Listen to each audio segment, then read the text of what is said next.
Ladies and gentlemen, I would like to remind you are recommended to turn on your camera and change the virtual background to the FISM 2023 official background.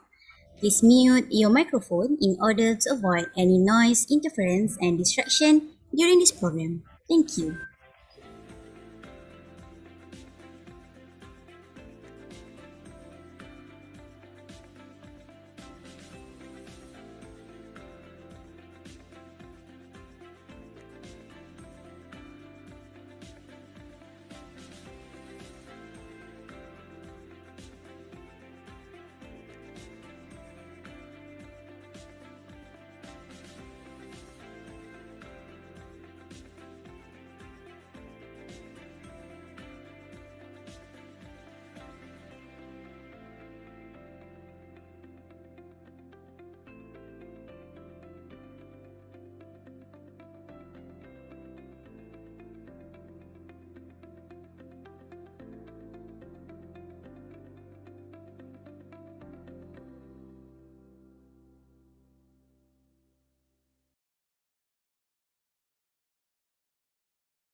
Good evening, ladies and gentlemen, all the guests and audience.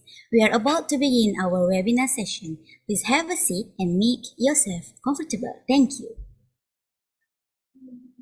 Assalamualaikum warahmatullahi wabarakatuh and good evening to our respected speakers, Professor Dato Dr. Ahmad Kameel, Dr. Fawwaz bin Muhammad Nasarudin, and all participants from various universities, institutes, and countries.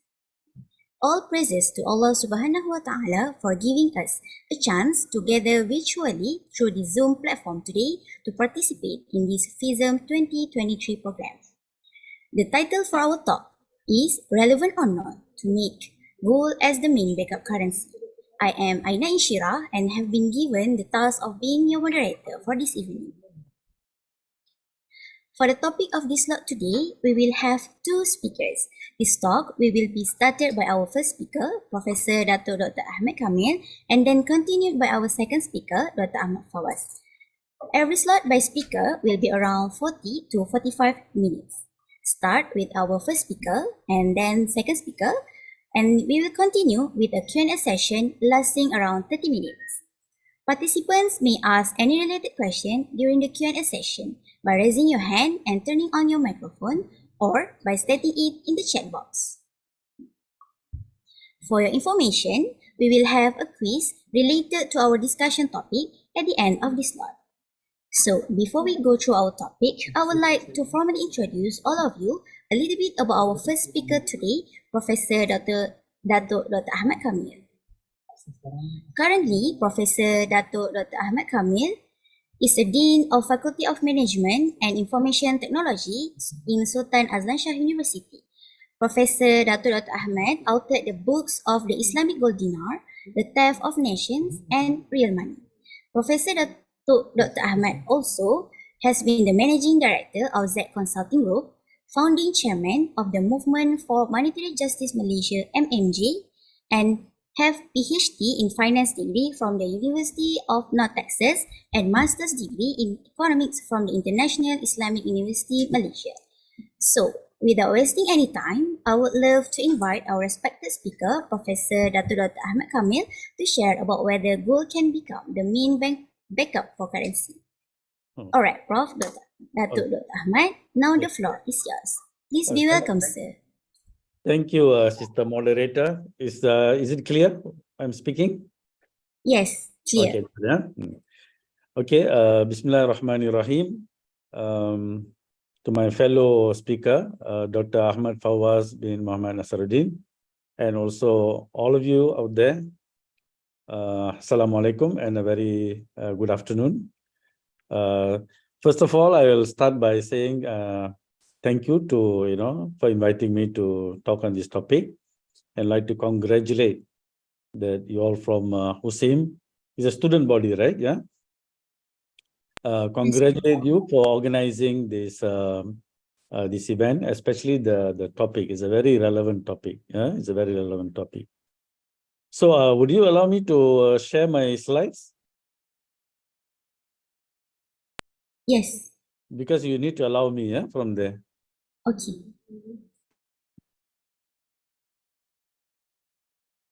All right, yeah. Okay, it still says I'm disabled. Moderator, it says host disabled participant screen sharing. Oh, wait for a minute. Okay.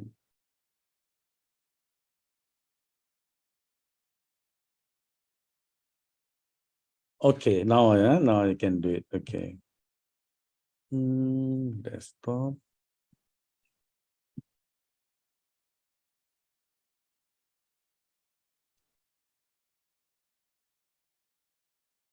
Okay. Sister Moderator, Insyirah, right? Could you please then share it? I think I'm having some problem here. Could you share it? Okay. Wait for a minute. Yeah. All right. Very good. All right. Thank you so much. So the topic today is relevant or not to make gold as the main backup currency. That means an asset to backup currency. Is this necessary or not? So it's a very interesting topic which I've been working for quite some time now. To answer this question, whether we need gold or not, we need to understand why. What is the problem with the present system? Is there any issue? If there is no issue, then why do we need to make gold as the main backup currency or not? So the answer to this question lies in understanding the what do you call that? The nature and the effects of the present monetary system. Yeah. So I have many slides here, so I will try to go as fast as possible for the important slides. Okay. So next slide, please.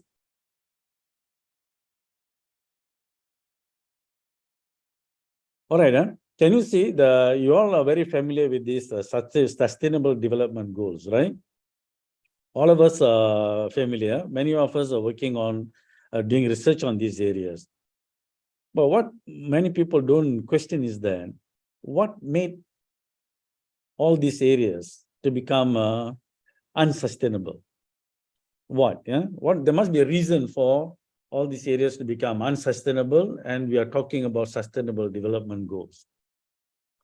I will later argue that it is actually the nature of the monetary system. And there's another unsustainable issue that is not covered here.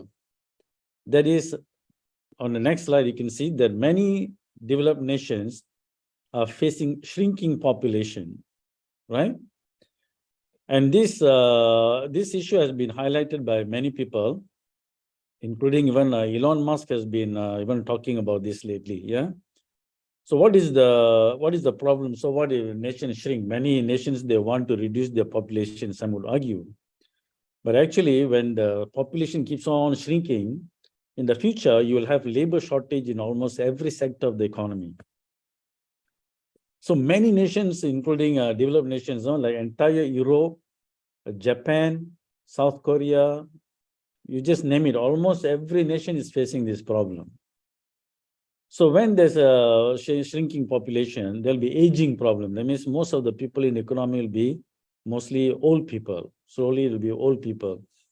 So when old people, then there'll be another set of problems. You need to take care of them. You need to produce goods and services for them, that kind of thing. So shrinking population will change the nature of our economic production also, So these are the issues facing on the next slide. You can see after the unsustainable nature of this thing, you can see that where are we standing now in the current global issues. You notice that there's a lot of geopolitical instability and conflicts happening. A ballooning government debts. Almost every government has a huge debt to pay, borrowing money from outside. Unsustainable environment that is also covered in the Sustainable Development Goals. Unsustainable economy, rising cost of living, youth unemployment, right? One of the reasons many students nowadays, they don't want to go to universities today because they find even if I go to university for 4 years, I come out, it's so difficult to find job. They think riding a Grab, they can earn much better income, you see. So many people, students, they don't want to even go for exams nowadays, yeah. On the next slide, you can see further global events. There's de-dollarization taking place. You're familiar with that. Countries are now trying to move away from the dollar, right? They want to do international trade in their own currencies and so on. And this is creating the global fracturing now. As you can see, there's war between Russia, the BRICS and the NATO on the other side. It's happening. So these are forces trying to oppose globalization, right? So a multipolar world is now emerging from the unipolar world that was dominated by the US. It is emerging Whether the emerging will be successful or not is yet to be seen, lah. But we can see it is shaping now. And bilateral trade arrangements. Many countries are now moving away from the dollar, as this is also something to do with de-dollarization. They are having bilateral trade arrangements to settle their trades, which means bypassing the payment system that is dominated by the US, which is called the SWIFT system. Yeah. So countries are trying to avoid this. Now, next slide. For the next slide. All right. So the countries like Russia has come up and China has come up with alternative to the SWIFT already. In those days, anyone who tries to come up with their own payment systems, the alternatives, you better have a strong army, you know, because it is in the you're going against the interests of the US, which was dominating the unipolar world. Yeah. So these are all related to the dollar. Some countries have stopped selling oil in dollars, making it illegal to trade in dollars, like Zambia. Countries selling off US Treasury bonds, accumulating gold. Some countries, many countries are accumulating gold, and gold repatriation. That means they're taking back their gold balances or savings in other countries. They're taking it back. So all these are currently happening. Next slide. Okay. This is another, I'm trying to show that there are many things going on. The economy, the inflationary pressures, and the crimes, the unaffordable homes that our youngsters are facing, the gap between the income and wealth gap between the rich and poor also widening, right? So all these problems you see on the screen, actually I can relate it related to the nature, and it is significantly caused by the monetary system of today. Okay, we can prove.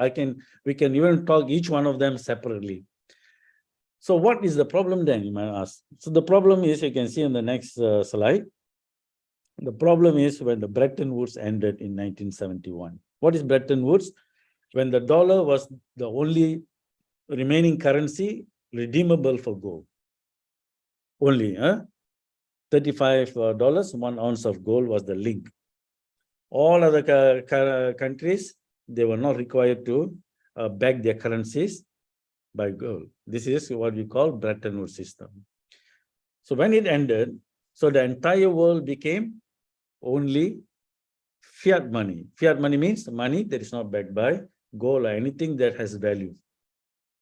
So which means the countries can just print as much currency money they want, and they just manage their monetary policies and economic policies with that. That means the currencies will not be redeemable for gold. Of course, countries cannot simply print because it will create one, inflation in the system, and secondly, your exchange rate in the forex market will be much affected if you simply print currencies. Okay. So it is entirely, so what happened in 1971 here is, there is now in reality, there's a separation between the monetary sector and the real sector. The monetary sector is actually, it is no longer directly linked to the real sector through gold or anything. It is, both of them are separate. But people would not want, Okay. yes. Can you hear me? Okay, can. Can, am I talking too slow or what? You just start for a while. Oh, is it? Yes. It looks It's okay here. now. Okay, all right. So I was telling the Bretton, what happened in Bretton Woods is that there is a separation between the monetary sector and the real sector. That is a major. Next slide, please. Now, this is a bit simple, like explaining to students. So forgive me, but it will be good for you to understand this, okay? This is entirely from the circular flow of economy. If you remember in economics, we do, there is a, when you buy anything or when you give any services, you get payment. On the left hand side, you have firms. On the right hand side, you have households, right? So households, they will provide factors of production like labor, entrepreneurship, or what we call land. Land means anything that you get from land, like oil, minerals, everything, land, or rent, or when you rent out, things like that. So for all that, you get payment. Macam kita pergi kerja lah. Then on the reverse side, on the opposite side, you give the goods and services. Yeah. So what the firms will do, they will produce goods and services, and then they will now sell to you back to the households. Can you all hear me? Can, huh? Yes, yes. Okay. Can hear you. So this is the relationship between MV equals to PY. So this relationship, you all know from economics, is very important. Huh? So I don't want to go in details of what the I and S, and I think it will just take time, but I want to show you where the equation MV equals to PY comes from. It's from this circular flow of economic activity, yeah, which you find the MV equals to PY is known as equation of exchange, yeah. In the next slide, you can see. In the next slide, what this slide shows is that the moment you have a separation between a real economy and monetary sector, where the monetary sector can create money out of nothing. So who is creating? It is entirely, mostly, almost more than 95% is created by the commercial banks in the form of loans. That's how money starts. Not many people know that, yeah? So it is just created from accounting process, 95%, and then pushed into the economy in the form of loan. So that creates this rate line, which is an exponential growth of money, which is, and most of that money is in the form of debt ataupun hutang. Okay, so it is pushed into the economy, the hutang, household debt, business debt, and government debt. So there is a separation between monetary sector and the real sector, but the monetary sector is rising exponentially. Some will, accumulating hutang, yeah, so, by accumulating debt. Next slide, you can see.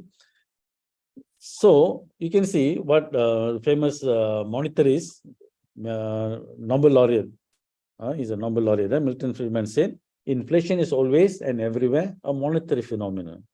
That means inflation is actually created by this monetary nature of the monetary sector. Most of us think inflation is,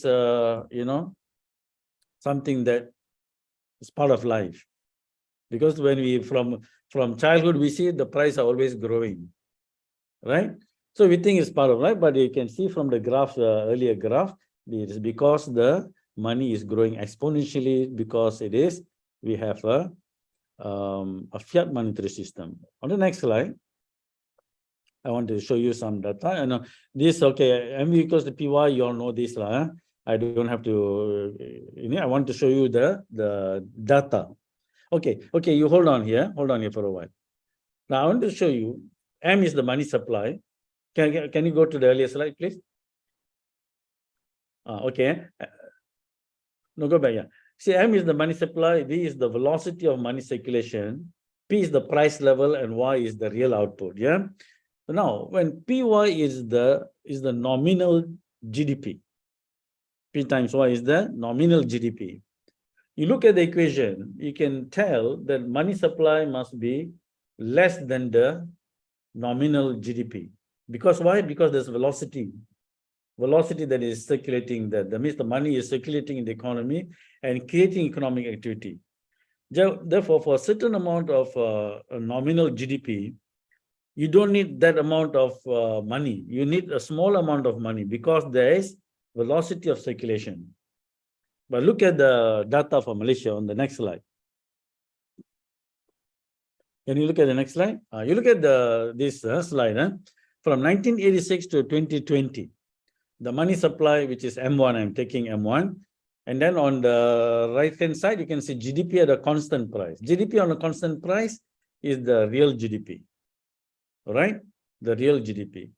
So you can see the money supply by 2020, initially, the 1986, the money supply was small compared to GDP, which is correct. By 2020, the money supply is even greater than the real GDP. What about the nominal GDP? Look at the next slide. The nominal GDP is at the bottom there, the row, last row. You see from 2015, from 2015 to even 2020, the money supply, whether we take M1 or M3, they are much larger than even the nominal GDP. Can you imagine that? The money supply in the economy is larger than the size of our economy itself. What about the velocity of money circulation, right? So this is one of the main reasons, if you ask me, why there is such a inflation, prices are rising in this country, including houses are becoming unaffordable to our younger generation. Okay, it's basically cost of living goes up. So look at the next slide, a quick one. On the next slide, you can see this is the housing data for Malaysia, which is an old data. It's almost 7 years old already, this data, because I didn't get the new data from Khazanah Research Institute yet.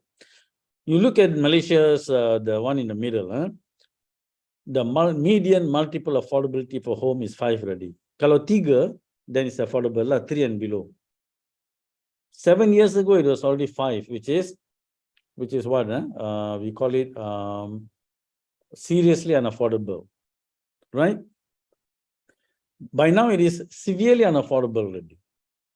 So no one is now really looking at this data already, because the houses are really unaffordable in Malaysia. Next slide. Look at the household debt, hutang isi rumah. Hutang isi rumah pun sudah naik sampai tahap baru. Tertinggi yang baru is 93.3% already, according to BNM report. Even this data also little bit time already, about a year or two ago. Okay. Then next slide. Next slide, you see when the Prime Minister, who is also our finance minister, when he presented the budget, he said the Malaysian government debt is 1.2 trillion. Right? So this is what I used to, in some of the YouTube video came out, isn't it? I asked people, do you know how large 1.2 trillion? Kalau you bayar balik, if you pay back 1 million per day, hutang ni, just 1 million per day, you will pay back 365 million per year. So I asked my students also, how long do you think it will take to pay off the 1.2 trillion? Kalau setiap hari you bayar balik 1 juta ringgit. The answer is more than 3,000 years. That one is just to pay back the principal, the hutang pokok aja, belum termasuk kadar bunga dia. So this is the issue that in Malaysian. Next slide, please. So in the next slide, you can see the debt of households, businesses, and the government all would be rising in the present system. When money is not linked to gold or something that is real, you will find the debt, the of a household, business, government all rising. Then you will see the rising is exponential. It will create inflation. It will create all kinds of the rising cost of living and so forth. And also the rich people become richer, the poor become poorer. Why is that so? Because the newly created money by the banking sector is normally given to the richer section of the economy, because they will look more creditworthy. Next slide. So if you ask me, so what we need to solve all those unsustainable things, we need 2 more goals to solve this. Number 18 is we need a real money system. You see, I did not say gold, because the title of the study is, do we need to back currency by gold? But I used the word real money, right? Real money. So real money system. So there are many real money systems. I can back the currency by, let's say, silver. I can back by palm oil. Back the currency with any commodity that is fungible. Fungible means they're almost like homogeneous, homogeneous kind of commodities. We can turn them into a monetary unit, and the dominant of that is gold. All right. And the other one, 19 is for you to reach the goals. This one, spirituality and character also important. Surprisingly, the International Islamic University has taken up spirituality as one of the goals, sustainable goals. So what is remaining is real money systems. Next slide, please.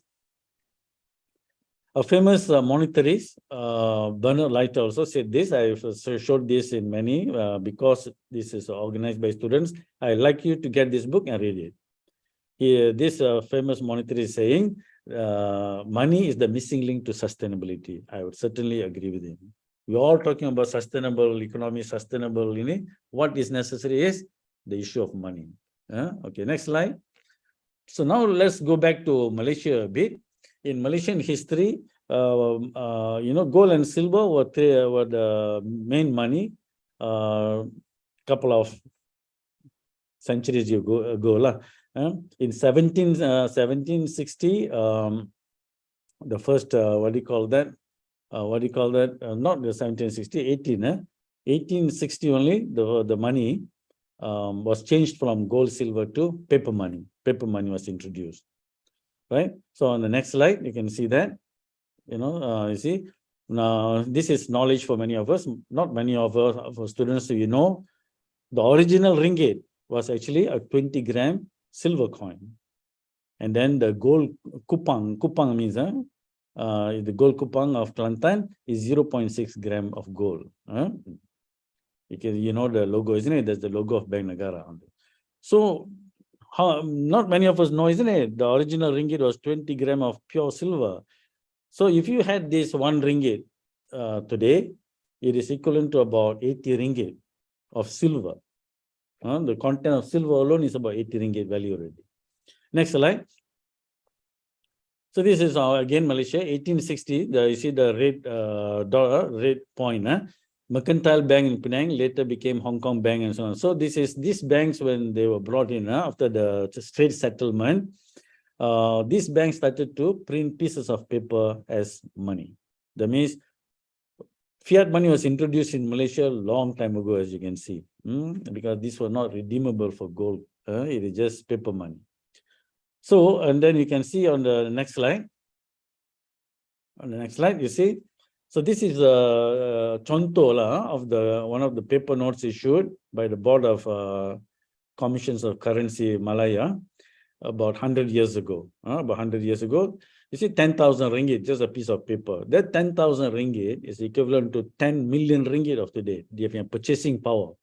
Imagine just a piece of paper, it has a purchasing power of 10 million ringgit. So that's another, So on the next slide, I will quickly go. This is maybe because of the time factor, I will just quickly rush through. You see on the next slide, you can see I'm trying to link fiat money and fertility rate. This is again the shrinking population. Why I spent some slides for this one? Because this is a very important issue. Many people don't realize. If you ask me what is the biggest issue of fiat money, it's actually this one. We are talking about inflation or cannot afford and things like that, but it's causing populations to shrink. Imagine the population of Malaysia to shrink until very few people in this thing. So there's no economy to talk about, isn't it? Right? So that is the issue. For for fertility rate means the number of children a woman will have during her childbearing years, the average number. So the average number must be 2.11 for the population of the country to stay put. Below this means population will reduce. Above this means population will rise. All right. So that's why it's called a replacement rate. If the number of children average goes to 1.3, as the bottom that says 1.3, it is irreversible. You cannot do any policies to try to reverse it. That means the population will keep on shrinking and the society will be gone. Next slide. This is how a normal, healthy distribution will look like. The blue are boys, the red lines are for female girls. So the right at the bottom are the children. As you go up, is the old people. So it becomes less and less people because some people will keep dying, isn't it? So this is how it should look like, a normal, healthy distribution of population in a country. But if you see what happens along the way, the next slide you can see. This is like for Japan, you can see like a nice pyramid. Then it is becoming like a kite. It's a reverse pyramid. What is a reverse pyramid? That means there are more old people at the top and very few young people. So this is the population shrinking, shrinking population. So this is a problem for Japan, and today among the most serious is actually South Korea. You can go and take a look at it. Okay. So can you go to slide number 30? Next one. Next one, please. Okay. This, okay, no, the other one, yeah. Last one. Yes. This one shows, this slide shows when, because of the fiat monetary system, you can see first inflation is actually the rising cost of living. So many things under it, the cost is rising. Right at the bottom, you can see rearing children also going up. It's currently mahal to have children. Retirement cost also going up. When you retire, also many people's retirement savings are not enough. 5 tahun aja habis, but you tend to live another 20 years after that, right? So people are, because of all this, houses are becoming expensive. People are becoming berhutang. Everything cost is rising, so they want to have less and less children, right? Some of them don't even want to get married in some countries. So this is the issue. So on the next, you can see on the next slide. Next slide. This is also a slide that shows that many countries by 2030 it will face a shortage of labor force again because lack of youngsters in the economy. Next slide. Next slide, please. Next slide. We can just skip this. Okay. This one I just want to show what Mr. Lee Kuan Yew, the mantan Perdana Menteri Singapore, what he was saying. He was saying that the second line, I'm reading the second line. If I had to identify one issue that threatens Singapore's survival the most, it would be this one. You see, he also identifies shrinking population as the #1 problem for Singapore, right? And at the bottom there, he said that in his book, Singapore will fold up if its citizens do not procreate. Yeah. So why I'm saying all this? Because I'm saying all these are related to the monetary structure of the economy. All right. Okay. Next slide. Also, okay. We can skip this lah. Okay. This one also to show you, even in Japan, they're doing robotics to solve the shrinking population a lot. A lot of things are being, made robotics to work in the production process and so on. This is an example of a hotel in Japan. There's 100% manned by robots. Okay, next slide. So basically, I'm saying aging society is predominantly a systemic structural problem created by the very structure of the modern monetary system itself. Okay. All right, so you can skip two slides. So what is the problem? Okay, here. So what is the problem with the monetary system then?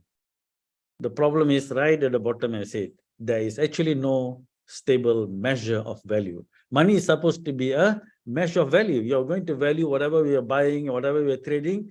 Money is supposed to be a measure of the value. But to be a measure of value, it itself must be a constant. For example, if I say a ruler is measuring, let's say 1 meter ruler to measure length. So the length must be constant across time and space.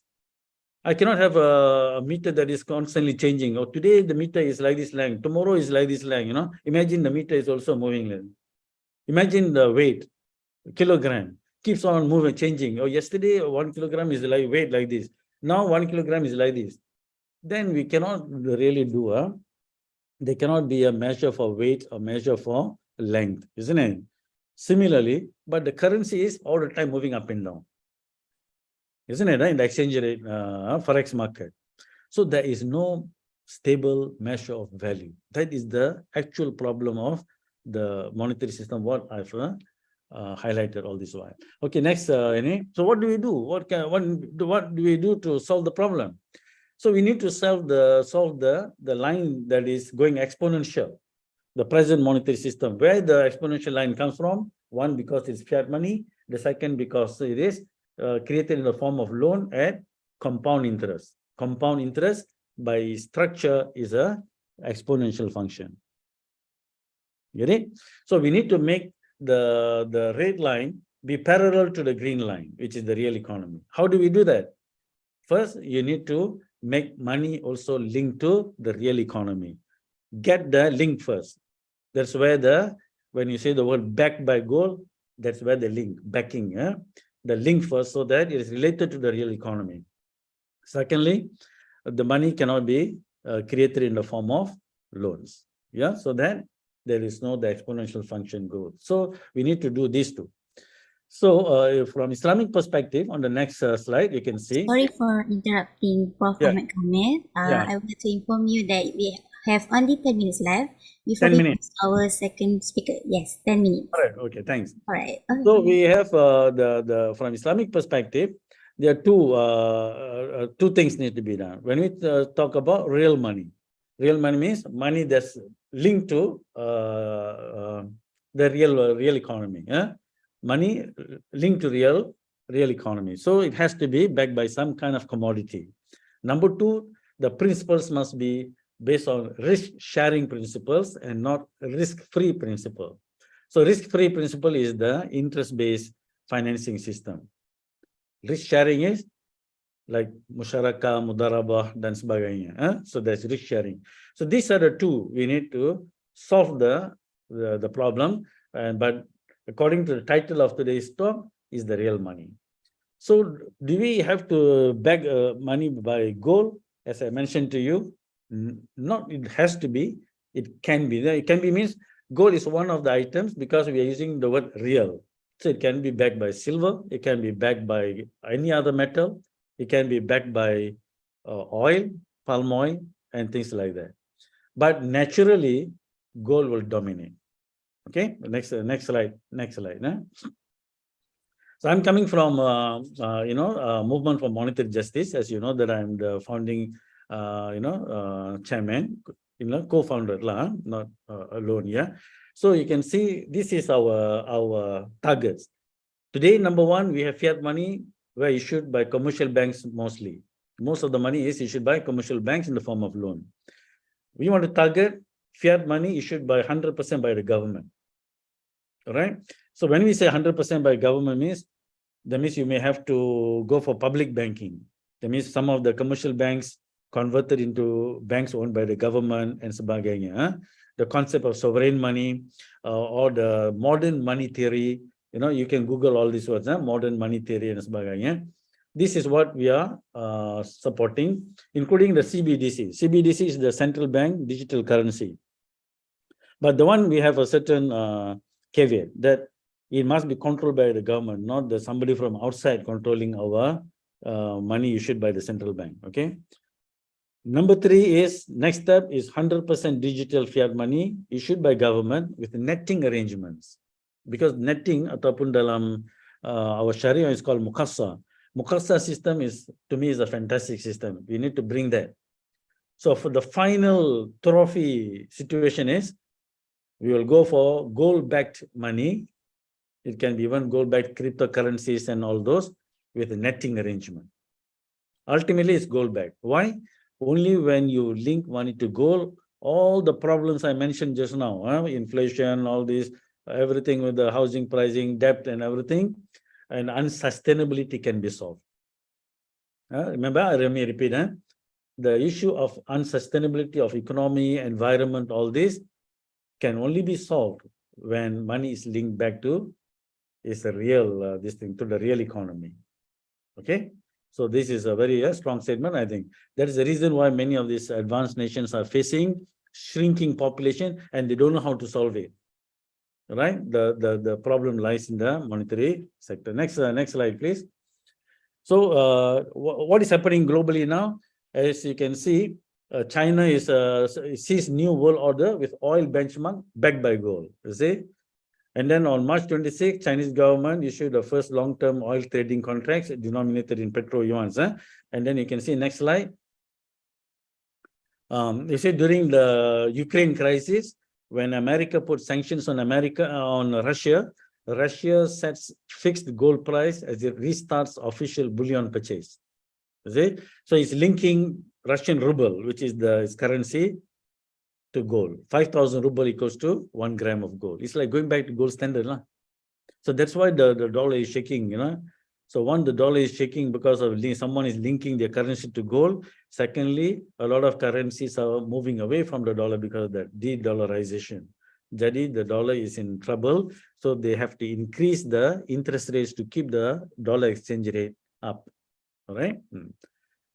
So that also helped the Russian. Okay, next slide. Go ahead. And the next one, please. Next slide. You can just skip this. This one, in a year, 20 years ago, I organized this conference, Goal in International Trade. You can see September 2003, it was actually funded by the Bank Negara Malaysia. I organized this conference, yeah. So in here, we actually came up with a model of how to use gold for international trade. We came up with the model. Maybe one of these days, we can go deep into this, how this is done, because the mechanism, it itself will take half an hour, okay? So remember, so all this is not new, because even at that time, Tun Mahathir was pushing for a gold settlement, yeah? Okay, next slide. Next slide. So again, even 2019, two years ago, Malaysia, Tun Mahathir proposed Asia's currency be backed by gold. All right, next slide, please. This we can, okay. Now this, I want to end my talk using this. This is my favorite, this thing. Robert Alexander Mundell, you all know, in 1999, he got a Nobel Prize for Economics. Yeah? He said gold will come back, will make a comeback in international monetary system in the 21st century. We are in the 21st century, right? So you can tell, you see this man, he was very foresighted, he can tell already. Is he telling the same thing now? Look at 2021, 2 years ago. Professor Robert Mundell urges gold convertibility for the euro and the currency which he fathered, because he's known as the father of euro, as well as for the dollar. He's saying, go back and make it redeemable for gold. So this is from a Nobel laureate. He's telling, yes, currency must be back to gold. Next slide. Thank you. But before this, maybe you can Google this. Bursa, our stock exchange, right? Bursa is also now talking about Bursa gold dinar. They're using the word Bursa gold dinar. So please Google the word. So that means Malaysia is also getting ready for gold to play an important role in its monetary system. Right? So what is a Bursa gold dinar? It's basically a gold exchange, which is necessary to implement gold in the monetary system. Thank you very much. Assalamualaikum warahmatullahi wabarakatuh. All right, thank you for the sharing session just now, Professor Ahmad Kameel. For participants, if you have any question to Prof. Ahmad Kameel, you may state the question in the chat box or raise your hand and turn on your microphone later. Okay, next we will continue to learn about this topic with our second speaker, Dr. Ahmad Fawwaz bin Nasarudin. Before that, I would like to introduce all of you a little bit about our speaker. Currently, Dr. Ahmad Fawwaz is holding a position as Assistant Professor, Department of Finance, Kulliyah of Economic and Management Science in International Islamic University, Malaysia.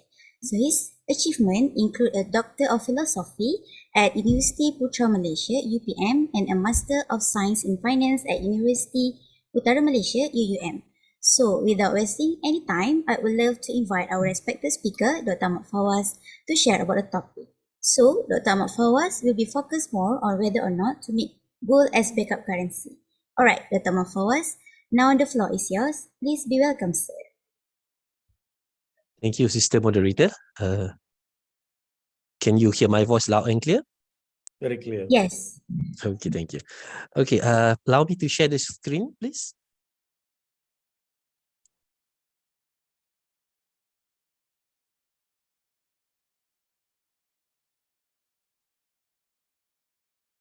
Okay.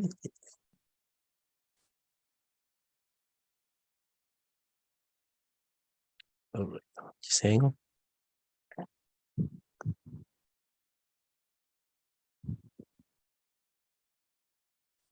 Okay, is this, can you guys see my screen?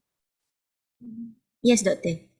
Okay, thank you so much. Bismillahirrahmanirrahim. Alhamdulillahi Rabbil Alamin. Wassalatu wassalamu ala ashrafil anbiya'i wal mursalin wa ala alihi wa sahbihi ajma'in.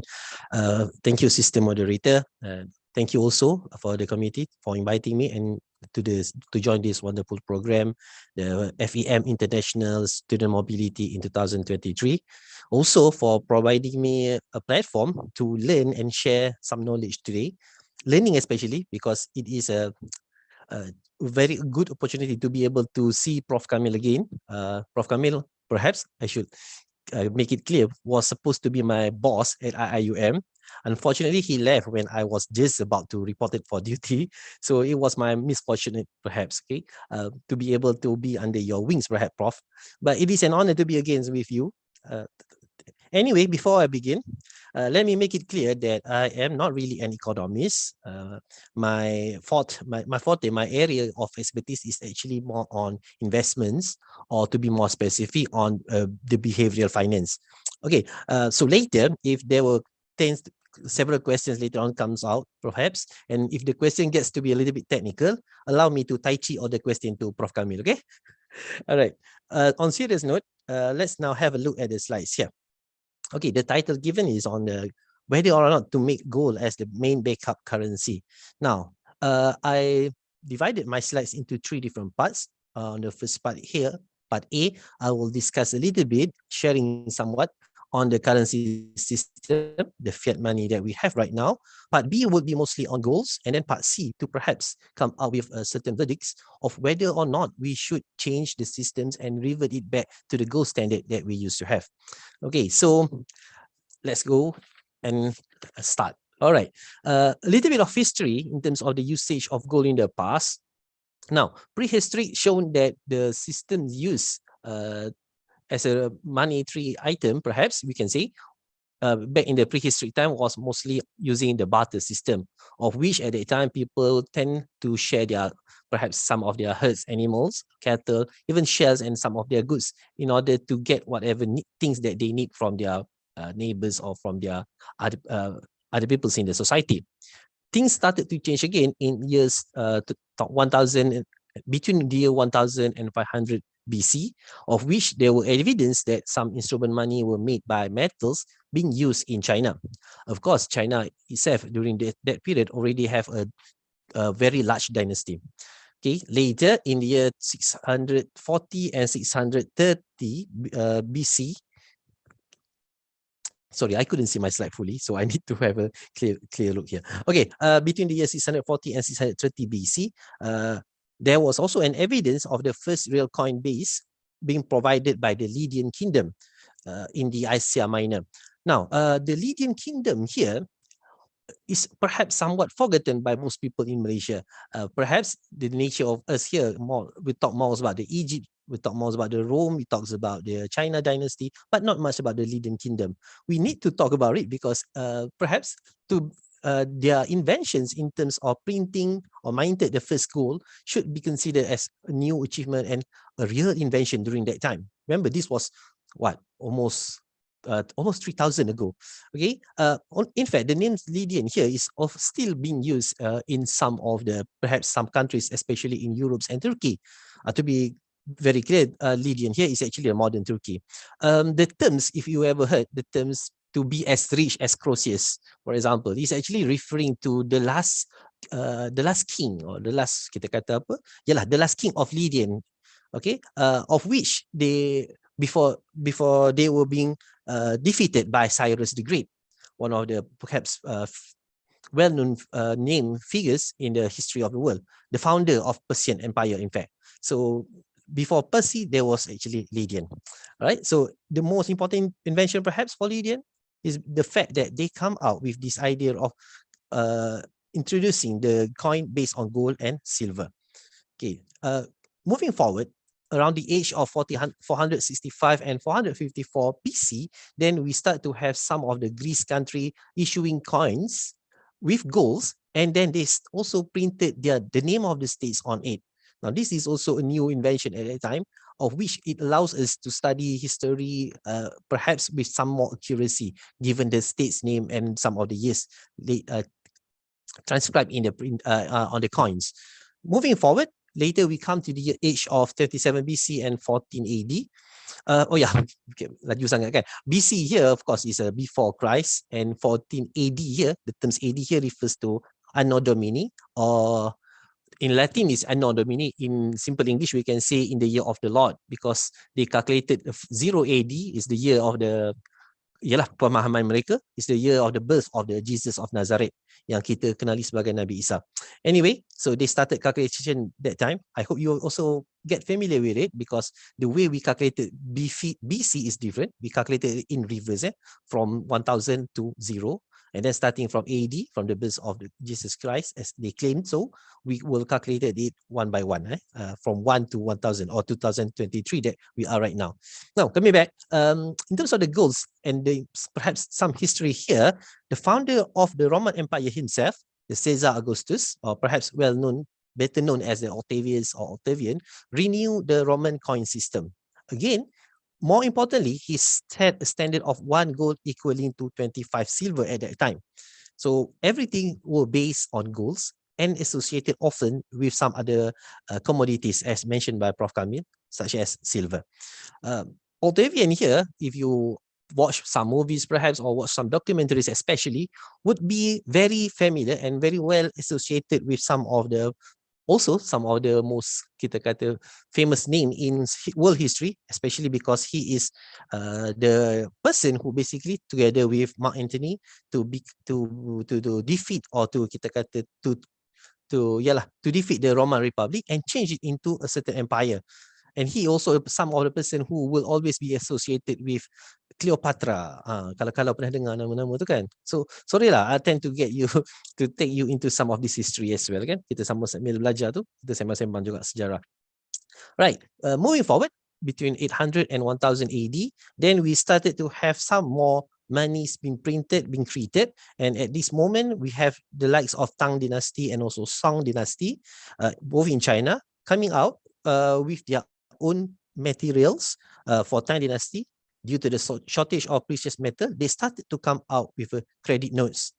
Now, the reason of this is that we need to pay attention of is that fact that they are having some shortage of precious metal. Now, this would be vital in when we want to consider whether or not we should replace gold we should take gold as something to replace fiat money later on, okay, for our consideration. Similarly, Song Dynasty also have some shortage of copper money, and they started to issue private notes as a replacement. Now, later in the 17th and 18th country, as we would already know, the years of colonization, the West colonies, the likes of American, French, especially British, the Dutch, they started to use paper money. They come and they conquer basically most part of ASEAN and also Africa, basically by using paper money. Okay, this was also the years of which most financial market operations has started to begin. With the Dutch, for example, started to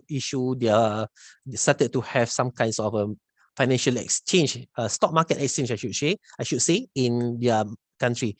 Those money they use in order to sponsor or to support their voyage from the Dutch to Asia, especially. In 1816, then later, this was the period of which British will start to become the powerhouse of economy, right? Of course, if you check back the history, then you will realize that most of the money that they get that makes them the powerhouse is actually coming from our country and our neighbors, right? From the colonization era, unfortunately. Anyway, more importantly, this was the period as well of which they started to come out and adopting the gold standard as the official standard of value in England. So 1816 was the year. However, when the world started to have the Great Depression, okay, the Great Depression here occurs somewhat between 1929 and 1939 in the United States, of course. Some of the reasons for this Great Depression is the stock market crash that happened just before that, some questionable government decisions in terms of making monetary policies, the panics among banking sector, and also the collapse of money supply at that time. This leads to Great Depression. What happened here, due to the situation faced during the Great Depression, world started, and just please take note that this is in between World War I and World War II, and the world at that time started to perhaps kita kata dunia serah terbuka. People are starting to moving here and there, moving around the globes. So there were lots of things to consider. people started to question the needs and the credibility of gold standards as a monetary currency at that time. Okay, so some people will argue that the Great Depression, among others, is the beginning of the crack for gold standard. In 1944, should I say beginning 1944 until 1971, most world powerhouse would comes out with a solution that the correct monetary system that they should apply would be using the gold standard, right? And this will comes out as a resolution at the Bretton Woods in the United States, post World War, after the World War. At the end of the World War II, basically. So there were needs to come out with a mechanism because, as I mentioned earlier, people were starting to fly here and there. The world has just opened, the gates of the world, except for the communist country. At the time, people are starting to travel here and there. People have built up the aeroplanes, and the needs to have an international standards is very urgent at that time. So there was a compromise. The Bretton Woods should be considered as a compromise between having a fixed exchange rate of gold standard and to allows the country to have some flexibility to control their own money supply and ensure their financial stability domestically. At that time, as mentioned already by Prof. Kameel, the value of gold to USD was fixed. 1 troy ounce per gold was considered to be equaling to 35 US dollar. Now, however, in 1971 and up until today, we will see that the Bretton Woods somehow did not discontinue. We will discuss shortly why. The US and most of the world is currently using what we call as a fiat money being of which those supply of the money, the circulations of the money are now being regulated by central bank of each country. The question here perhaps is what makes Bretton Woods fails, or maybe why would people discontinue with Bretton Woods? Now, allow me to give some analogy here, using perhaps some simple understanding here. Right. Imagine having a group of kids who set up an agreement of which among them they can trade 1 car toys for 2 action figure toys. Katalah 1 car toys permainan kereta dengan 2 action figures Avengers ke Marvel whatsoever lah, Ultraman whatsoever kan. Anak-anak saya suka lah ni. Okay. So this kind of thing, right? This is an agreement. But what happened if one of the kids here among the groups, let's say one of them, somehow he is very good at finding the car toys, and then he started to have a whole lots of toys, car toys collections. Now, when you have these kinds of luxury, then you started to have some kinds of an intention to take advantage of the situation. Now, this boy perhaps would started to ask for a change of a trade. You wants to get more, greedy, fear and greed. I'm from the school of behavioral finance. Wherever I go, I will always goes back and to the belief that the problem in finance will always occurs due to the greed and fear, according to following the idea of Professor Kahneman and Amos Tversky. Fear and greed. So now, when someone, let's say the boy here, would have lots of money, lots of car toys. Now, he would have an idea that he can actually get more action figures by actually changing the trade. He is now going to ask, why not I will sell 1 car toys and then you provide me 3 action figures or something like that.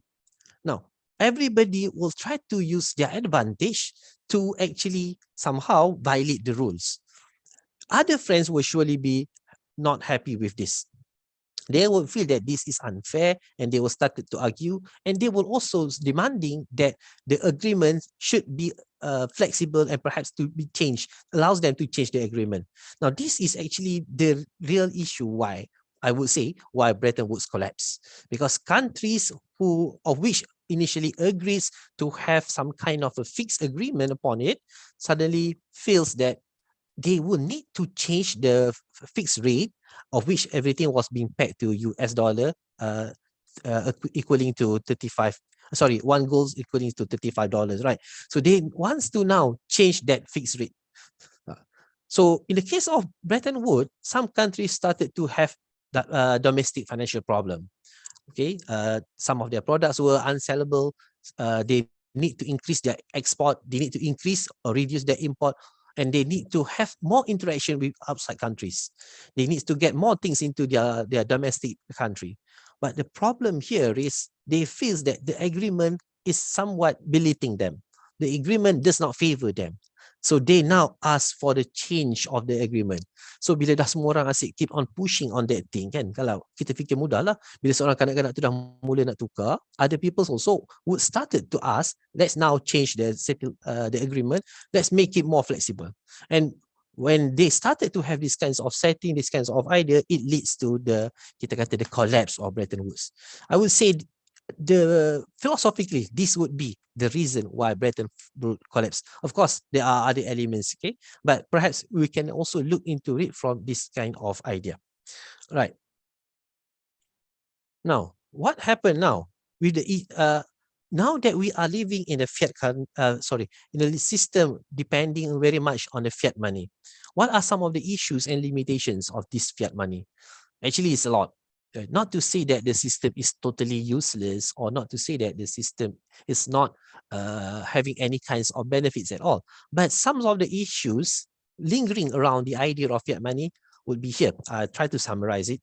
Okay, first of all, it creates chances of hyperinflation, as it happened back then in German post-war, and also in some other countries. Actually, saya dah letak notes tapi dah lupa kat mana. Sorry, some other countries are also recorded to have hyperinflation. I must come back and check the name of the country. Sorry. Also, the issues with the having fiat money as a currency here, as being somehow settled by most countries, is the fact that all this fiat money does not have intrinsic value. Not having an intrinsic value here means that you can always come out and print more money. Where is the intrinsic value? Where is the nilai sebenar dia? Actually, there is no intrinsic value. That could be actually among the problem. Also, it is also very vulnerable to political instability not necessarily being due to the fact that there will be some kinds of a war whatsoever, but just simply some uncertainty, political uncertainty in the domestic country by the domestic player will already leads to some kinds of the changes of economic policy, and this will allow the money to be printed more and more, of which it does not being backed up by anything, not by any real commodity or not by any real money, and this will lead to more problem. This could also lead to potential bubble discretion and some fiscal crisis, right? So now that we do know some of the limitations of fiat money, are we supposed to believe now that the cryptocurrency would signal the end of the fiat money? Now, I would feel that I would not be able, I'm not the person entitled to answer that kind of question, but I try to take some opinions from both sides. So perhaps some people would say yes, especially because the digital asset, the cryptocurrency, digital coins, in Malaysia, we normally call it as digital asset, but in some other countries, they call it as digital coin. So different thing. The hukum dia pun jadi berbeza. Anyway, in Malaysia, digital asset is better because it is more transparent in terms of the way that we will be able to trace the records.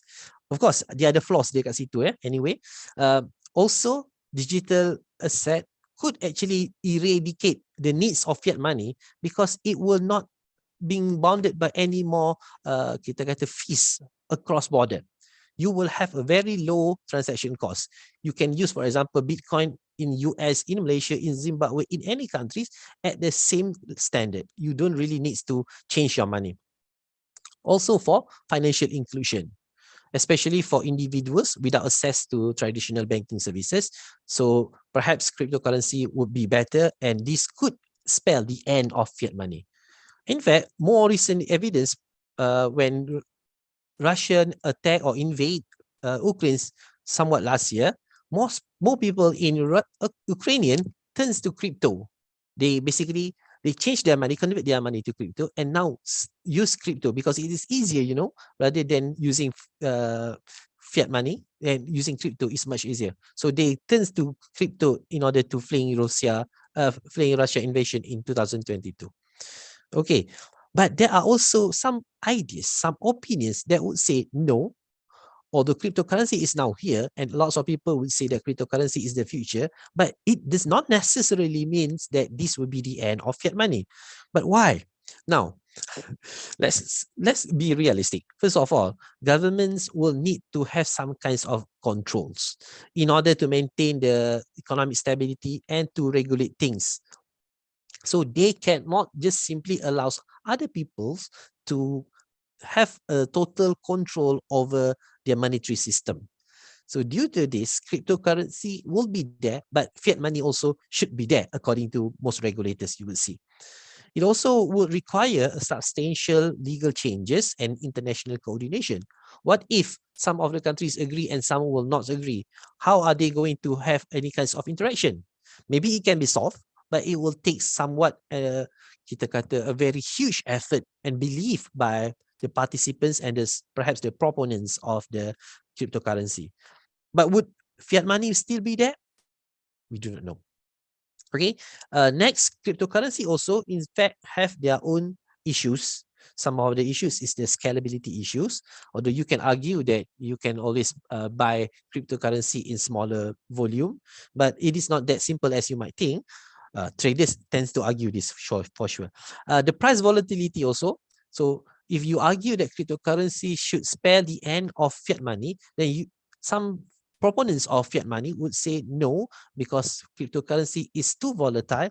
We need to have something more stable to replace it. So if you want to replace the fiat money, perhaps cryptocurrency will not be the correct solution. That will be some of their argument. The regulatory concerns, especially, of course. And now, as I believe Prof. Kameel also mentioned about this, the modernizations of the fiat system.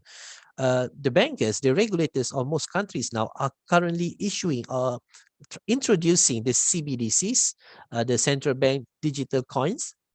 This is basically to absorb some features of the cryptocurrencies, the digital assets, into fiat money. Kita kata hybrid lah, campur dua, and then to survive to provide for a better financial system in the future. Now, I will have to be clear here. I will not be able to answer the questions. If you expect me to give the answer to questions here, then perhaps the idea is wrong, because in this kinds of forum, in this kinds of webinar, the main important thing is actually what you started to think, okay, rather than what answer that you bring home. I should providing you more questions, right? So that you started to think and started to have to build your own opinion. That will make you and make me as well a better educator, a better academician, inshallah. Right, let me continue. Can it survive digitalization? We're still talking about fiat money. Can fiat money actually survive digitalization? The answer is perhaps some would say yes, because as we just mentioned, the CBDCs are the digital versions of a country fiat currency, and this will allow the government to complement the physical fiat money rather than replacing it entirely. In fact, it has been implemented by 11 countries. Forgive me, I only managed to secure 4 names with confirmations. Russia, India, Bahamas, and Nigeria already launch their CBDCs. And Brazil also are expected to launch their first CBDC soon, somewhat in this year. And more importantly, perhaps, the European Central Bank is also on track to begin their digital euro pilot, and it is expected to launch by 2028, following the reports by Reuters last month. However, there are also some perhaps argument here that fiat money will not be able to survive digitalization. John McAfee here, you would know him, okay? Yang antivirus kan, McAfee antivirus, that person. McAfee would say that Bitcoin will grow, for example, one of the perhaps key elements of cryptocurrency in terms of their size is of course Bitcoin. So according to him, Bitcoin will grow valuable over time, but not fiat. Fiat will be left behind, will be lagging. So surely, but slowly, it will be replaced by Bitcoin as a freedom money. Now, the term freedom money here is a new term. It's kind of, could be misleading. Some people would think that freedom money here will refer to the freedom you get when you have a certain level of money. But actually, for some, kita kata, cryptocurrencies, proponents, they believe in the terms freedom money here is a monetary system which is completely free from regulations. Now, perhaps I'm speaking with you guys, younger generation, today's generation. So I suppose you do have that kinds of spirit a little bit. The spirits in terms of building your own rules, creating your own regulation, and not to be bounded by the elderly's ideas, kan? You guys not come up with your own solutions, your own idea, methods. You listen to different music. I listen to Guns N' Roses. You listen to apa?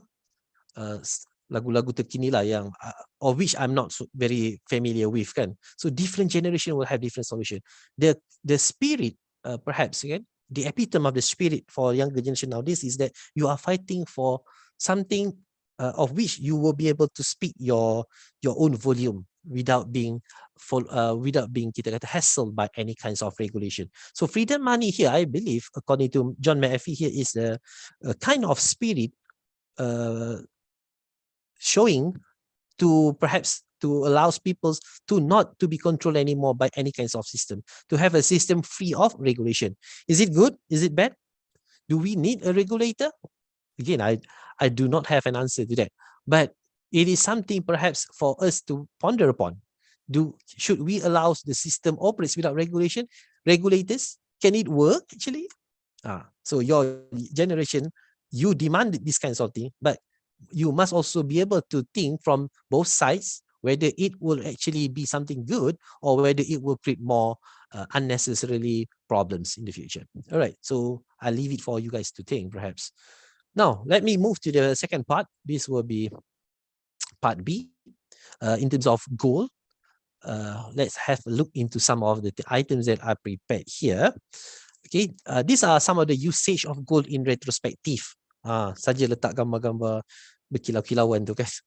Okay, first of all, there was evidence that even in the year 4000 BC, which means 4000 before the birth of Jesus Christ, okay, or Nabi Isa lah, kita kata ya. So almost 6000 years ago, there was some kinds of jewelry found, and this was reported to be used by peoples in Mesopotamia.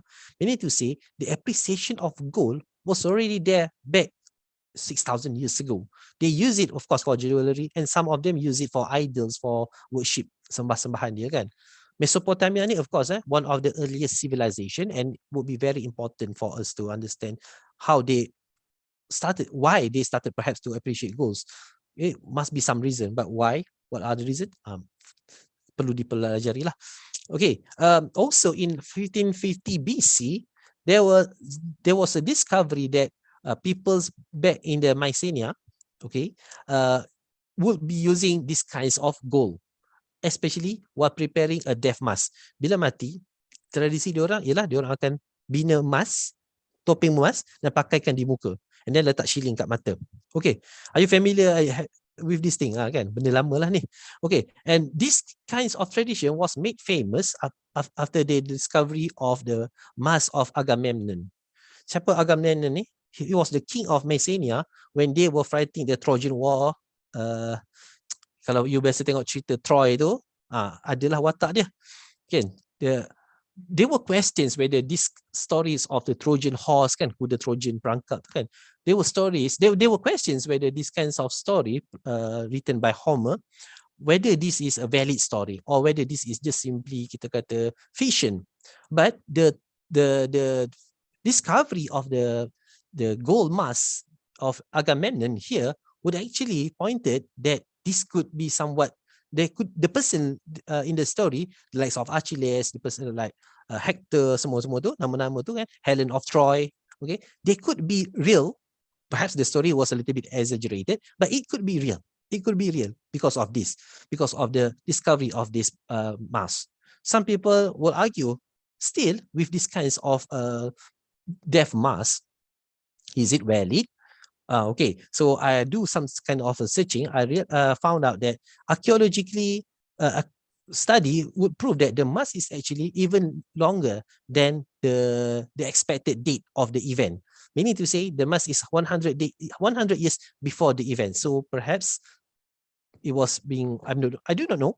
Perhaps it was being treated somewhat 100 years before the all this story about the Trojan, about the Troy, okay, or maybe the story itself should be moved 100 years before that.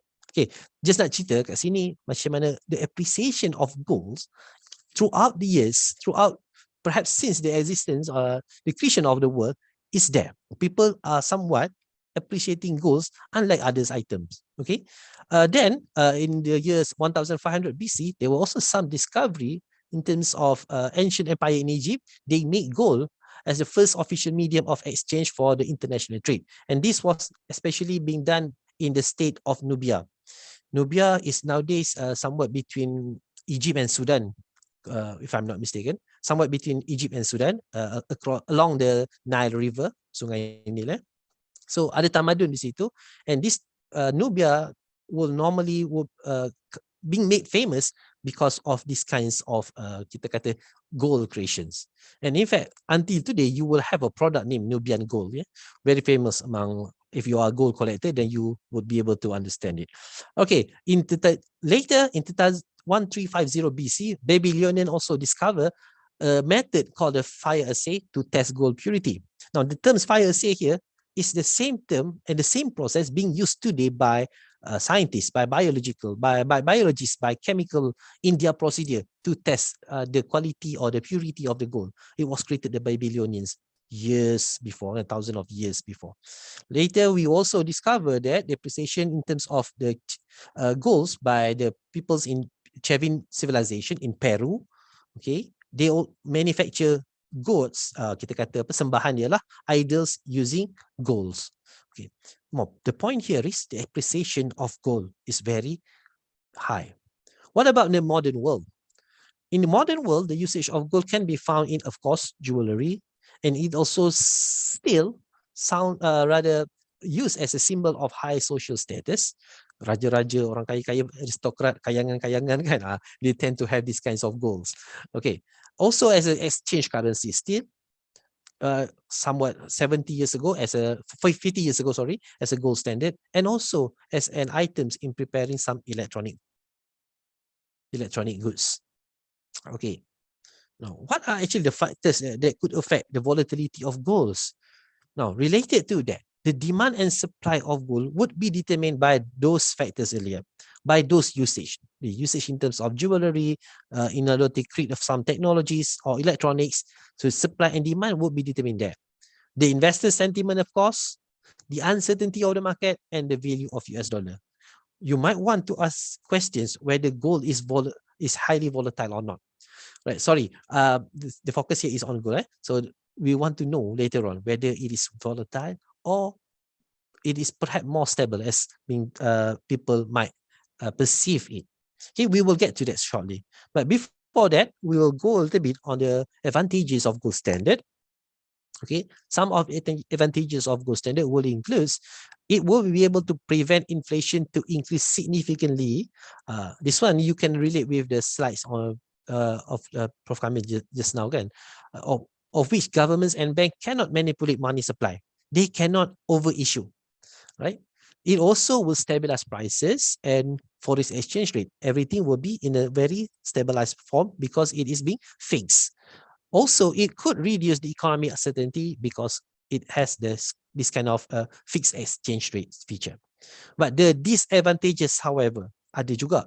Alright, limited gold supply to keep pace with its demand.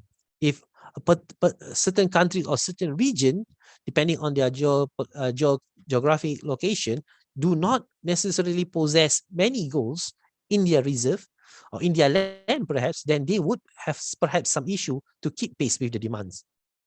Okay. Also, under certain turmoil economic times, it is not flexible. Ni yang kita nampak jugalah pasal Bretton Woods. Some countries were facing problems. They tried to perhaps inject more money, but they cannot do that because of these kinds of fixed exchange system. Right. Gold also is, I mean, if you want to consider all critics, you will have to consider the fact that it also is a bit costly to mine. Yalah, kalau compare dengan isu fiat money, senang je kan, print. Tapi gold ni you kena nak mine dia, you kena gali dia. So it will have somewhat negative impact on the environment, of course. It also will perhaps restrict the central bank from taking some measurements to fight the inflation or deflation, whether to inject more fiat, to inject more money, or to take money from the system, from the circulation. Perhaps it will have some sort of restriction here. All right. The periods of fixed exchange rate, countries with less reserve are in disadvantage as compared to those with who's having a more gold reserve. Okay. Now, the next question perhaps to ask is, given all the criteria, is gold still a safe haven for investment? Kita tengok tadi dengan adanya digitalization, with all these kinds of cryptocurrencies, with these kinds of lots of things nowadays. We also have NFTs baru-baru ni kan. So people are having a different kinds of interest. So are people still looking for gold? Is it still in demand? It seems yes. But the next question is, will gold still be a safe haven for investment? Apa maksud safe haven ni? Safe haven ni bermaksud if you are facing some problems in that kind of in your investment, in your portfolio, then you should go to that place. You're having a problem with stocks, you run to take your money out and go to that place. That place, normally, when people talk about safe haven here, normally gold will stand out. Now, recent studies, would say that yes, gold still have safe haven features, especially for developed market, but not so much for emerging countries. It is also a suitable place to run if you are facing difficulties in oil or stock market investment. During pandemic, has been proven by Wen et al. In their study. And Salisu et al. Also suggests that gold would be a better place for you to take your money in the as compared to other precious metal, as compared to perhaps palladium or silver, okay, Titanic, sorry, sorry, I forget the term. All right, other precious metal, gold is better. But there are also some people that will suggest against the idea of gold as safe haven. For example, Bau and McDermott, of which they provide evidence in 2010, supporting gold as safe haven. In 2016, their new studies will indicate that although gold could be a safe haven against stock, it is not that much if you are pitting it against US government bonds. Okay lah, maksudnya. Sorry, Dr. Fawwaz, for interrupting Yes. you. I would like to inform you that we have only 10 minutes left before we go for the Q&A session. Thank you. Right. Thank you. I'll try to make it faster. Okay. So according to Bau and McDermott just now, gold would be a second best option after US government bonds if you are having difficulties in your portfolio. Okay. Also, Akhtaruzaman found evidence that during the second period of pandemic, gold somehow lost its safe haven characteristic. Okay. Here, I'm just going to highlight some things. This is basically the performance 30 years charts of golds in yellow pitted against silver in, of course, in silver lah kita kata warna dia, and also against S&P 500 and also DJIA. Basically, S&P 500 and DJIA will be stock representing stock market. Okay, you can see that gold is much more stable as compared to those three, although it is not truly fully stable. I mean, there's certain volatility as well, but if you compare it with other elements of investment, then yes, it is still stable. This would be this would be the 10 years report. Just now 30 years, this is the 10 years report, 10 years chart, I should say. Now, what can we learn from the chart? Number one, there is a negative correlation between S&P 500 and gold. Okay, although S&P 500 representing stock markets and gold do not have a perfect negative correlation, the correlation is fairly high. I do not provide the calculation here, but basically it has been tested time and time again. When stock price is bearish, going downwards, now this is interesting. When stock price is bearish, people tend to go for gold. What does it mean? It means that gold is still a safe haven. It means that the gold performance will actually become better in a period of turmoil. Okay, people akan pergi kepada gold, harga dia akan naik apabila pasaran saham ataupun kita kata ekonomi tidak menentu. Okay, that will be key feature there.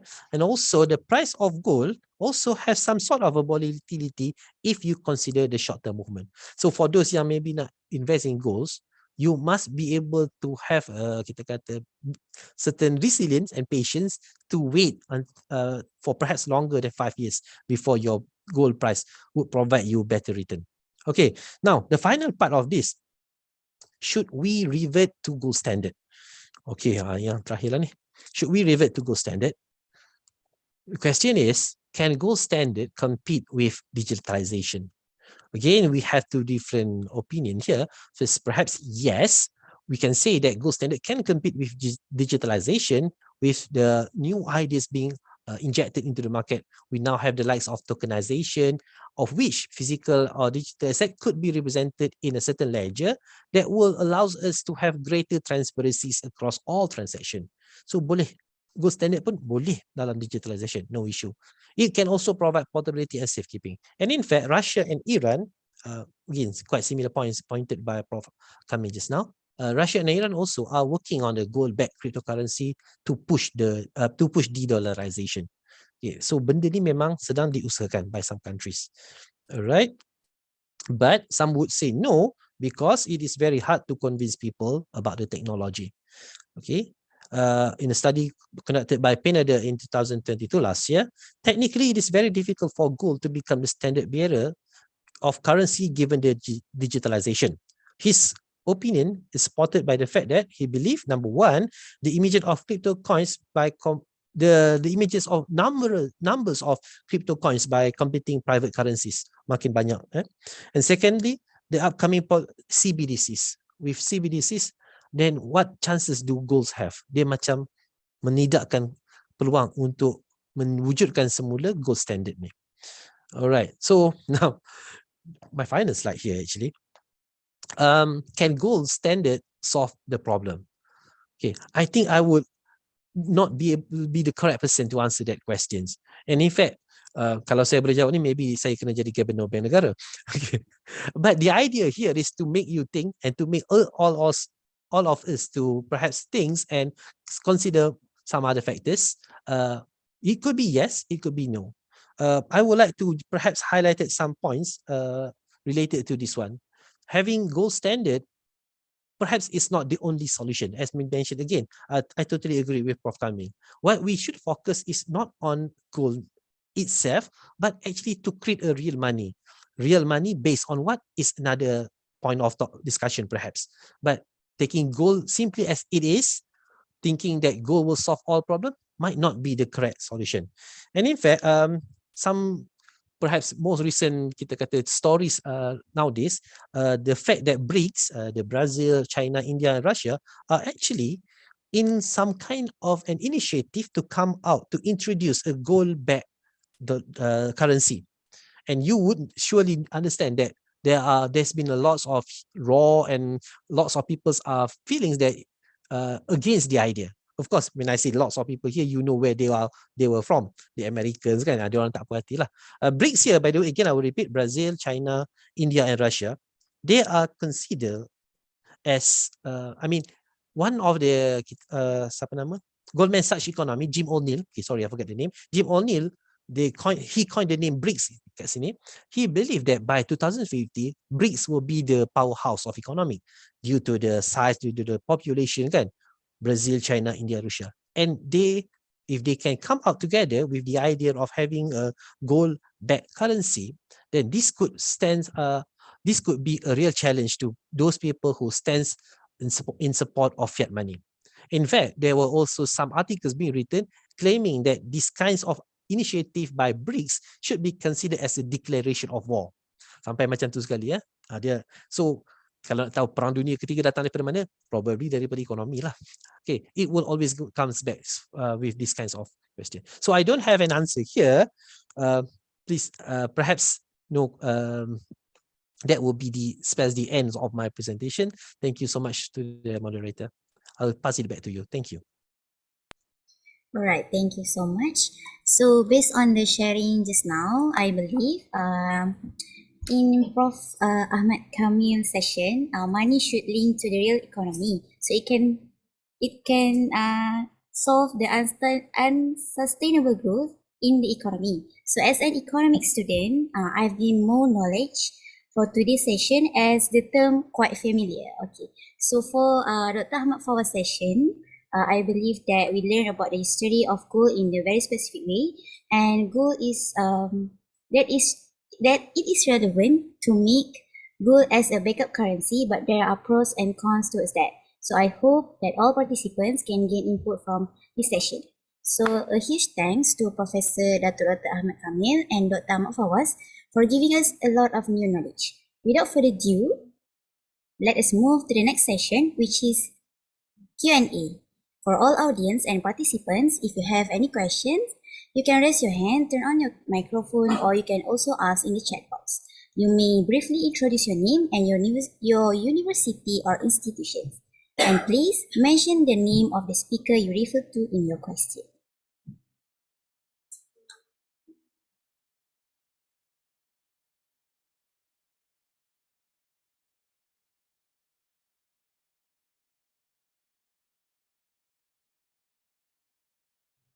Okay, so I think there's a question from Afiq.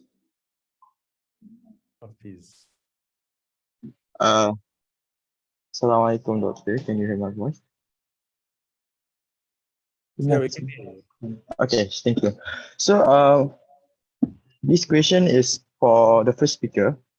You are saying that the current problem is there is no stable measure of value of our current currency. So, what is actually the value that we are going to measure based on the currency, and what if we change it to the real money or real like gold, silver, and so on?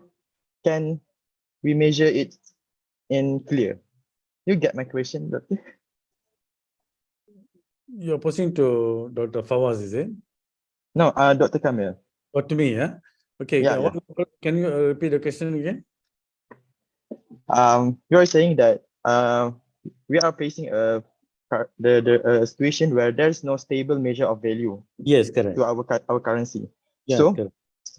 it is due to the problem of monetary system and so on. So what is Definitely, actually the measurement that we are look at into? And secondly, if we convert the use of fiat Good. money to gold or silver and so on, what is the measure? What is the stable measure of data? The measure is, thank you very much. What's your name again? My name is Afiq. Afiq, okay. Afiq, thank you for the question. You see, basically what the measure would be, it is actually a standard weight of it. So in other words, let's say if you want to call a dinar, right? A dinar is 4.25 grams of pure gold. So that you can even put a gram, no problem. You know? Let's say 1 gram is standard. So you give the name, but the quantity of gold inside must be the constant. So let's say I have a gold coin. Let's say I have a gold coin. Then I say, how much is this handphone? So I may say it is equivalent to that. I'm willing to pay my 1 dinar of gold coin for this handphone. So I reveal my preference. In utility economics we have the utility theory, right? So I reveal my preference for any item by telling the seller how much of gold I'm willing to part in grams or in dinar or whatever. So that will be the constant. It is the weight of the item. It could be the weight of the gold. It could be weight of volume of, let's say, oil, and so on. Do you get what I'm telling? Do you get it? Yes. Yeah. Very clear. Thank you. Thanks. So it is by telling the people how much of weight of, let's say, gold I'm willing to part, then that will reveal the amount of utility I'm going to get from it. Okay. But Prof. Yeah. What about our current currency, which is ringgit Malaysia, US dollar? Yeah. Why you say that there is no stable measure of value for that? It is constantly changing, isn't it? You see, later you go and Google this book. It's called The Golden Constant. The Golden Constant is written by a professor from University of Berkeley, California, quite some time already. It is called Roy Jastram. His name was Roy Jastram. So he took 400 years of data right? Gold, and he priced all these commodity prices using gold, and he found out when you price things relative to gold, natural things, macam katakan wheat lah, all those, natural things, when you price using gold, it is a constant. It's a golden constant. And many years ago, I was a reviewer of a thesis, a PhD thesis, where the researcher did for 2,000 years, not for 400 years like Roy Jastram. For 2,000 years, in 3 continents, one in England, in America, and in the Muslim world. It was strange he got the data. He got the data from some library in the UK. And when he tested, he also found the same thing. When you price commodities and things like that, natural things using gold, it is a constant. So why do you find the currency to be fluctuating? Because when the currencies are fluctuating, there is no, what do you call that, real thing. If the central bank prints a lot of currency money, the price of the commodities, everything will go up. Maybe if you have heard my lectures many times, my favorite example I like to give is my roti canai. When I was a young, like, in 1970s in Penang, one roti canai is only 10 cents. And teh tarik also 10 cents. For 20 cents, you can have your breakfast. Tapi, within in 50 years, the value of the things gone already. Now, maybe 150 baru dapat one, right? So it constantly will go up in the present system. So we think inflation is a monetary phenomenon, or it is something it's there for us to win. But actually not. When you price things with gold, it's a constant. So when you price things with gold, when price can go up? Let's say katakan tiba-tiba musim hujan, they say banjir, then all our sawah got destroyed, katakan sawah padi. For that season, then the price of beras can go up. Why? Because the flood came and destroyed your paddy fields. But next year, bila keadaan dah okay, harga dia akan kembali balik. You see that? So when you price things with gold, it's a constant. But when you price things with the fiat money, it is a constant inflation. I hope that answers the question. Okay. Okay, thank you. Thank you, Prof, for the explanation. Okay, so in the chat box, we have a question to Dr. Ahmad Fawwaz from Hafiz. So the question is how gold can be used to stabilize the price and foreign exchange rate even the price of the gold itself is fluctuating? Okay, thank you, Brother Hafiz Saikal, for the questions. All right. Of course, it will fluctuate. It will fluctuate based on the demand. It will fluctuate based on lots of things. I think I already shared that earlier. But what we need to focus is here is actually in terms of the size of the fluctuation.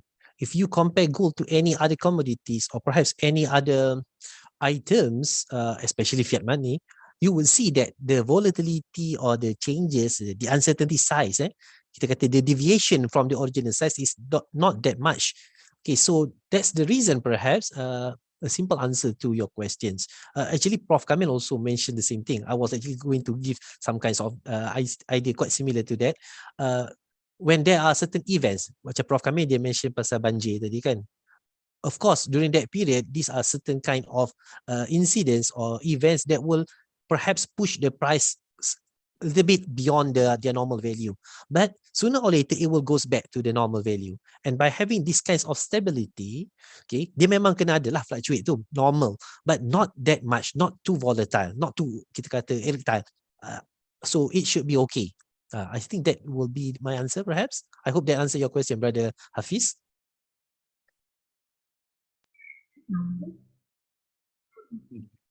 I hope that Hafiz understand what's the Dr. Fawwaz explained. Okay, so in the chat box, have question to. Okay, thank you, Dr. Fawwaz. Very clear explanation. All right, thank you. Okay, Hafiz. We have question to Prof. Kameel. So the question is, what are the differences between real money and fiat money? Thank you very much. I'm looking at the chat box. It says it's from Arif, right? Arif Aiman. Yeah. Thank you very much for the question. This one is quite straightforward, actually. Me and Dr. Fawwaz, I think we did answer this in our presentation just now. The real money is simply when money is redeemable for gold or that item itself is playing the role of money. For example, if the gold itself is circulating as money, is real money. But let's say you are circulating a paper money, but it's redeemable for gold, like gold standard, then that's also real money because it's redeemable, right? Only when money is not redeemable for anything real like that, we call it fiat. So fiat means you create money out of nothing, but it's not redeemable for anything of value, yeah? So since you posed this question, so let me give the way we summarize the questions posed in the title. I think we and I and Dr. Fawwaz, we concur on this. We are not saying that the money must be backed by gold alone, but it can be backed by anything that is real. So that's why I mentioned silver, I mentioned wheat, I mentioned palm oil, even petroleum and so on. So if you ask me what is my preference, I would prefer all these coexist at the same time. Other electronic money, other e-wallet based on gold, other warehouse certificates, commodity warehouse certificates being circulated as money, and that kind of thing, or papers redeemable for palm oil and so on. Couple of years ago, Japan requested Malaysia to come out monetize the palm oil. They have a reason for that. So we want the multiple real money to exist so that the system becomes resilient. If anything happens to one of them, the rest will work, They keep on balancing the system. Okay, thank you. All right, thank you for the explanation. I hope Arif Aiman understand what Prof has been saying. Okay, so I guess the last question for Prof Kameel from Insyirah. Okay, so the question is regarding to today's topic, which to what extent to the what's that? Okay, so regarding to today's topic, which to what extent the oil and gold are correlated, as China has come out with the oil benchmark backed by gold. That's the question. To answer this, to be frank with you, I've not calculated what is post this thing, what is the actual correlation between oil price and gold. I've not done any correlation coefficient yet.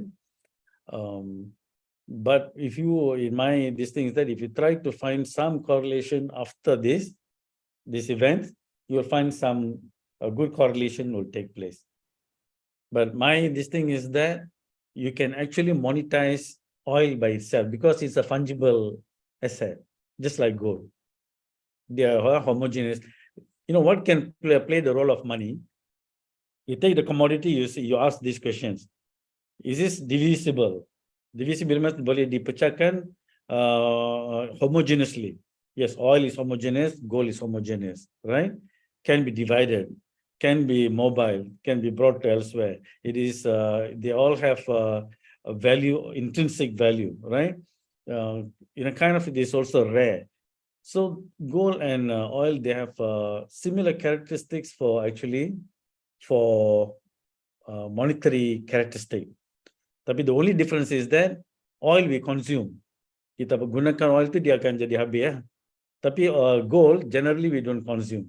Even though we use a little bit for manufacturing process and so on. So gold is always there. That is the reason why gold dominates. Tapi in many characteristics, dua-dua sama.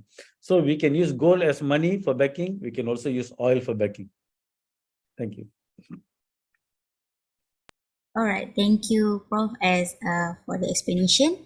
So I think this is very, very last question from Putri Madhya from IIUM. So the question to Prof Kameel, she would like to know your take on how do geopolitical differences among countries, including among the BRICS themselves, influence the feasibility of adopting a gold-backed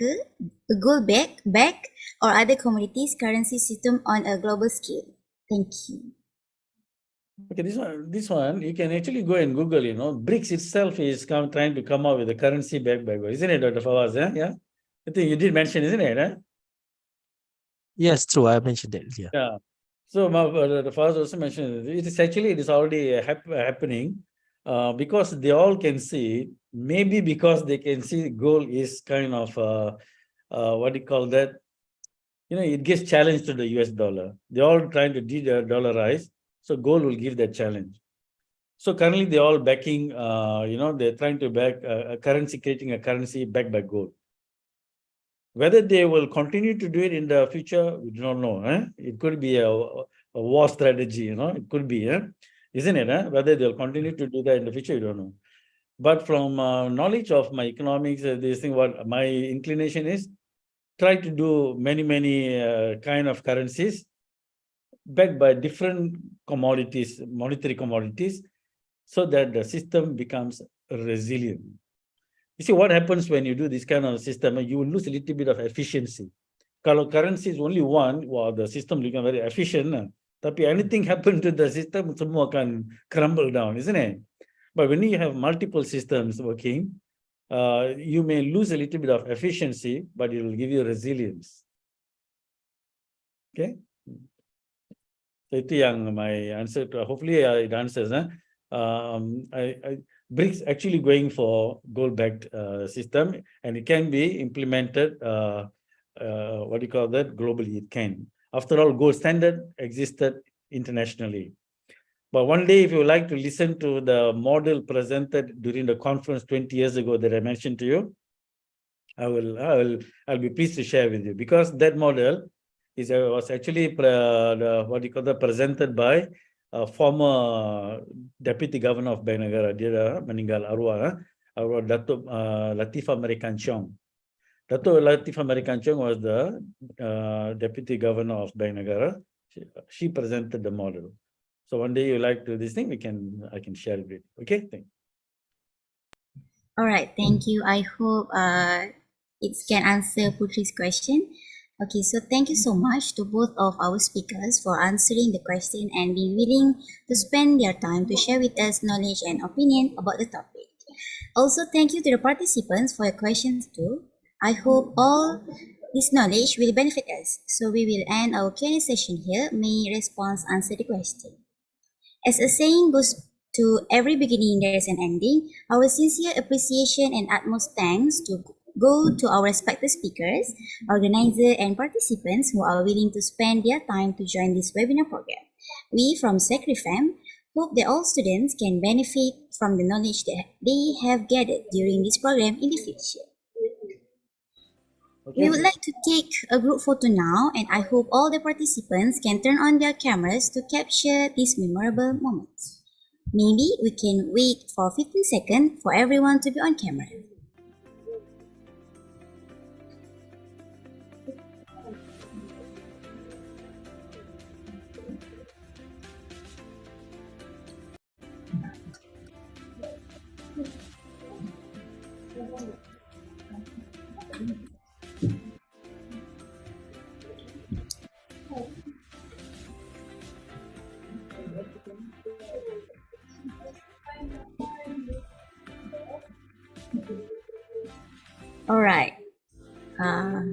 All right. So eyes on camera. 1, 2, 3, and smile.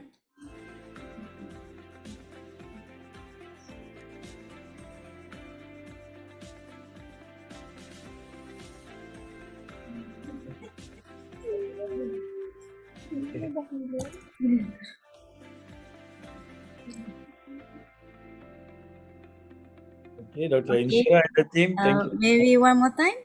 Okay, so 1, 2, 3, and smile.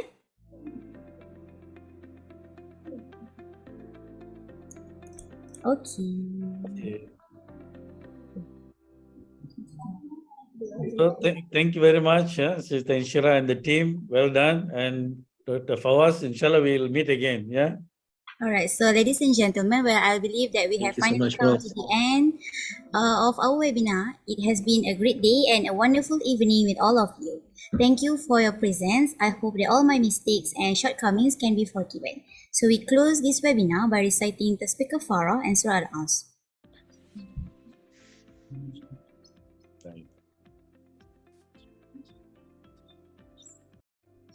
So all of the participants may scan the QR code that appears on screen to fill the attendance form. You may find the links provided in the chat box. A QR code for the quiz related to this slot will be provided in the WhatsApp group of participants for FISM 2023. Don't miss the opportunity to join.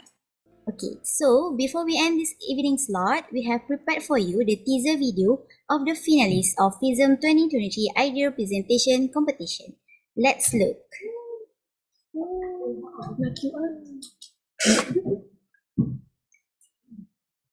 Kenapa aku tak gambar QR ni?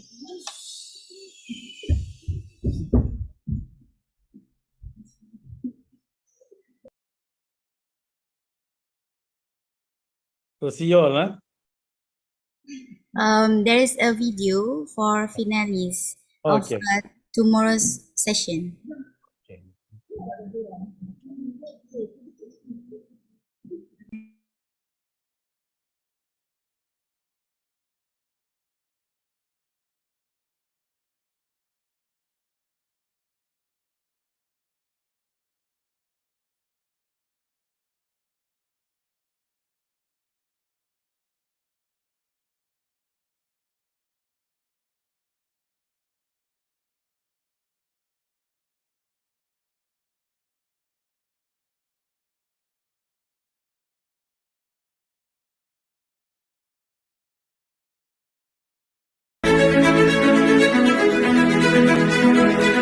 Currency is a medium of exchange. There's a lot of benefits using the IIUM.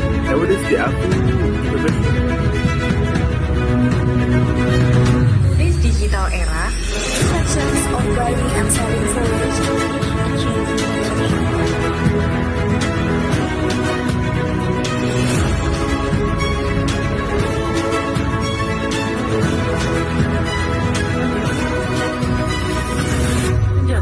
digital currencies are in.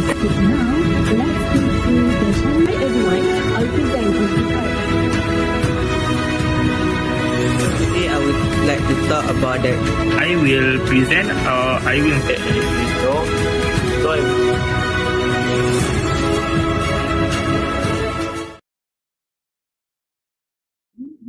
So, who do you think will be the winner of for FISM this year? Don't forget to join our next slot competition presentation, the application of currency in the world today at 9 a.m. Malaysian time on Tuesday. Thank you and Assalamualaikum. Waalaikumsalam. Thank you so much. Salam. Take care, everyone. Bye. Thank you. Thank you, Doctor.